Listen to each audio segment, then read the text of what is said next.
Welcome to மகள் YouTube channel. இன்றைக்கி நம்ம பார்க்க போகிறது ஒரு டிஃப்ரெண்ட்டான ரெசிபி, இட்லி பர்கர். சரிங்களா? இது நம்ம பர்கருங்கிறது நம்ம பன்னில் செய்கிறதுலாம் கிடையாது. இது நம்ம வீட்டில் இருக்கிற இட்லி மாவில் இட்லி செஞ்சு அதில் நம்ம எப்படி பர்கர் செய்யலாம் அப்படிங்கிறது தான் பார்க்குறது.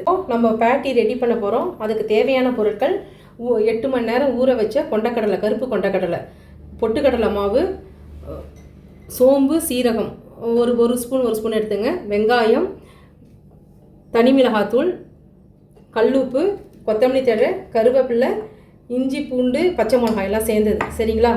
நம்ம இதை வேக வச்சு எடுத்துக்கலாம். இந்த கருப்பு கொண்டக்கடலையை நம்ம வேக வச்சு எடுத்துகிட்டு வந்துடலாம். அதுக்கப்புறம் எல்லாத்தையும் மிக்ஸ் பண்ணி நம்ம பேட்டி ரெடி பண்ணலாம். இப்போது நம்ம கொண்டக்கடலையை கருப்பு வேக வச்சு எடுத்துட்டோம். இது மாதிரி இந்த பதத்தில் இருக்கணும். சரிங்களா? இப்போ இதை நம்ம அரைச்சிட்டு வந்துடலாம். இதை நம்ம ஒரு மிக்சி ஜாரில் இப்போ மாற்றிக்கலாம்.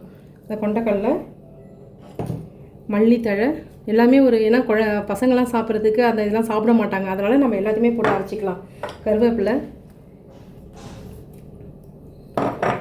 இஞ்சி, பூண்டு, பச்சை மிளகாய் காரத்துக்கு தகுந்த மாதிரி.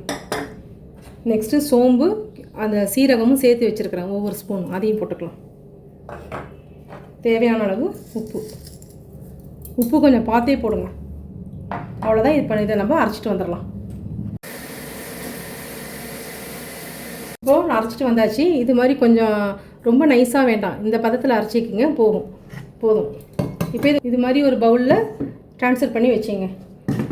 இதில் இப்போ நம்ம கட் பண்ணி வச்ச வெங்காயம்,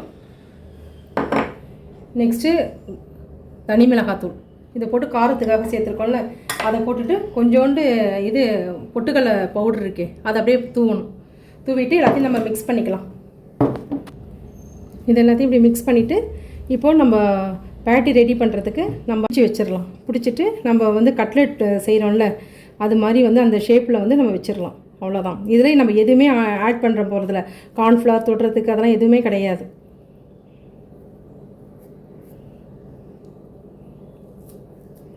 ஜஸ்ட் அவ்வளோதான்.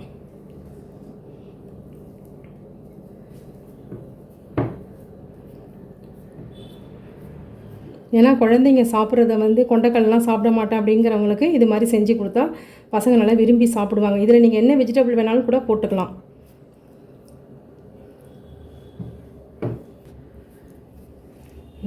அவ்வளோதான். இதை நம்ம இப்போ தோசைக்கல்லில் போட்டு எடுக்கணும். இப்போ இது மாதிரி தோசைக்கல்லில் வச்சு அதில் அந்த கட்லெட் நம்ம செஞ்சுருக்கோம்ல, அதையும் வச்சு லைட்டாக எண்ணெய் இது பண்ணிவிடுங்க. எண்ணெயில் போட்டு பொரிச்சுலாம் எடுக்க வேணாம், தோசைக்கல்லையே நம்ம போட்டுடலாம். போட்டுட்டு இப்படி திருப்பி விட்டுருங்க.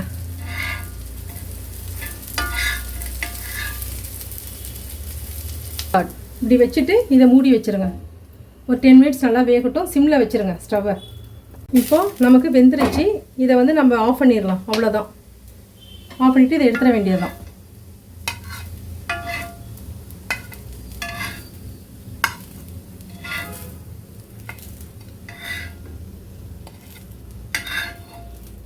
அவ்வளோதான். நமக்கு பேட்டி ரெடி ஆகிடுச்சு.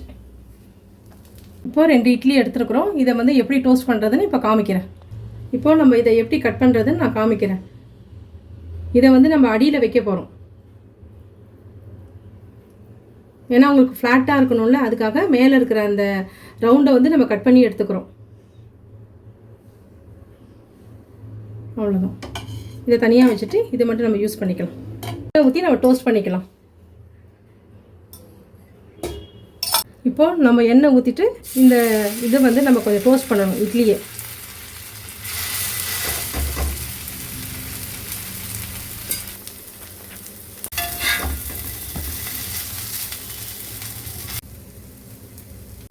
இப்போது நமக்கு 2 பக்கமும் டோஸ்ட் ஆகிடுச்சு. இதை நம்ம எடுத்துடலாம். இப்போ ஒரு பீஸ் கோஸ் எடுத்துட்டு அதை நம்ம 2 பக்கமும் வாட்டி எடுத்துடலாம். எண்ணெயெல்லாம் ஊற்ற வேண்டாம், சும்மா லைட்டாக வாட்டி எடுத்துடலாம்.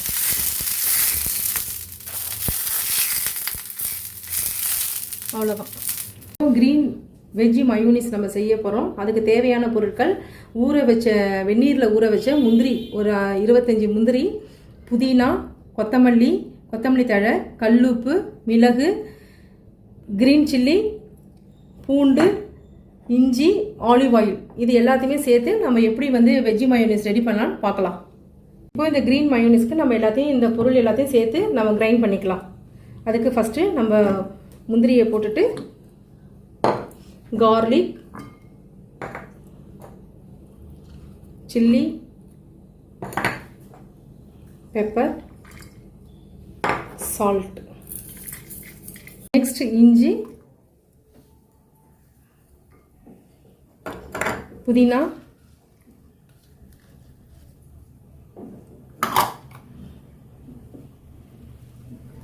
கொத்தமல்லி தழை,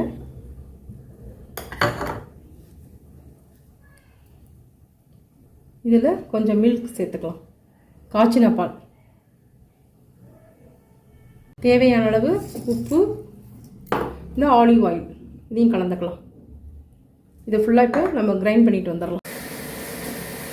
இப்போது நம்ம வெஜ்ஜி மயோனிஸ் வந்து க்ரீன் மயோனிஸ் வந்து அரைச்சிட்டு வந்தாச்சு சரிங்களா. இதுதான் அதனுடைய இது, இந்த கன்சிஸ்டன்சியில் தான் இருக்கணும் அது. இதை எடுத்து நம்ம இன்னொரு பவுலில் ட்ரான்ஸ்ஃபர் பண்ணிக்கலாம். இப்போது இதுதான் க்ரீன் வெஜ் மயோனிஸ் ஓகேங்களா. இப்போது இட்லி பர்கருக்கு நம்ம எல்லாமே ரெடி பண்ணிட்டோம். இட்லி ரெடி பண்ணியாச்சு, பேட்டி ரெடி பண்ணியாச்சு, நெக்ஸ்ட் அதுக்கு ட்ரெஸ்ஸிங் என்னென்ன பண்ணுமோ அதுக்கு எல்லாமே நான் ரெடி பண்ணி வச்சுட்டோம். இப்போ நம்ம இட்லி அடியில் வைக்கிறது, இந்த பேஸ்க்கு வைக்கிறது இப்போ எடுத்துட்டோம். அதில் இந்த மயோனிஸை வந்து நம்ம வெஜ்ஜி மயோனிஸ் ரெடி பண்ணோம்ல, அதை நம்ம அப்ளை பண்ணிடலாம்.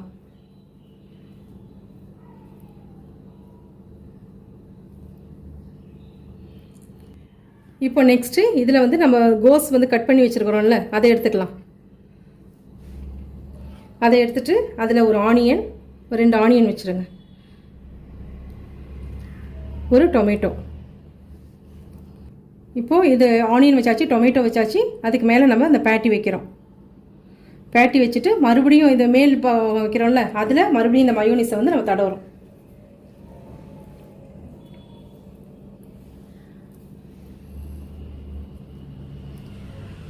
வேணுக்குன்னா நீங்கள் வந்து சீஸ் வந்து சீவி போட்டுக்குங்க, அது இன்னும் கொஞ்சம் டேஸ்ட் கொடுக்கும். அவ்வளோதான், கொஞ்சமாக போட்டுங்க போதும். இப்போ நெக்ஸ்ட்டு இந்த மேலே இருக்கிறத வந்து நம்ம இதில் க்ளோஸ் பண்ணிட போகிறோம். இப்போ இதெல்லாம் ரெடி பண்ணிவிட்டு இதை வந்து நம்ம ஏன் இப்போ நம்ம ஸ்டிக்கு இப்படி குத்துறோன்னா, இது வந்து வெளியில் வராமல் இருக்கிறதுக்காக நம்ம வந்து இந்த ஸ்டிக்கு குத்துறோம். இப்போது அவ்வளோதான், பர்கர், இட்லி பர்கர் ரெடி ஓகேங்களா. என்னுடைய ஸ்டைலில் இட்லி பர்கர். இதை நீங்கள் சாப்பிட்டு பார்த்துட்டு உங்களுக்கு பிடிச்சிருந்தா லைக் பண்ணுங்கள், ஷேர் பண்ணுங்கள், கமெண்ட் பண்ணுங்கள். தேங்க்யூ.